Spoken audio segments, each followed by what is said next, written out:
প্রবাসীদের টাকা নিবেন, ওদের পয়সা খুব হালাল হয়।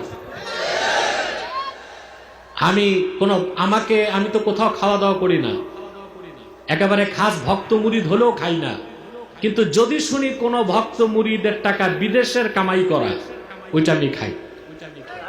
কারণ আমি জানি বিদেশে যারা কাজ করে ওদের কাজে ফাঁকি হয় না। রক্ত পানি করা ঘামের পয়সা প্রবাসীরা বাংলাদেশের জন্য পাঠায়। যত মন্ত্রী এমপি নবাবগিরি দেখায়, ওগুলো ওদের বাপ দাদার পয়সা না, আমার প্রবাসী মুসলমানদের রক্ত পানি করা ঘামের পয়সায় বাংলাদেশ চলে।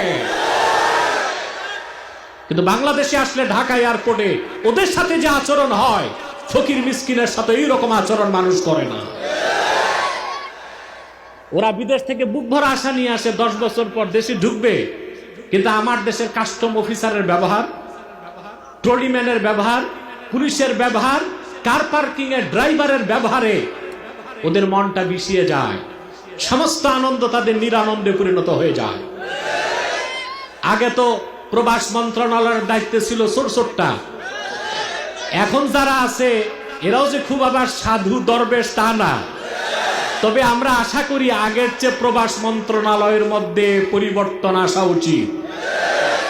প্রবাসীদের দুঃখ কষ্ট সরকারকে দেখতে হবে, বাংলাদেশে নামা মাত্র তাদের রাজকীয় সম্মান করতে হবে। ওরাই তো ভিডিওটি ভালো লাগলে সবাই লাইক কমেন্ট শেয়ার দিয়ে এবং পেজটি ফলো দিয়ে সবাই সাথে থাকবেন। ধন্যবাদ সবাইকে।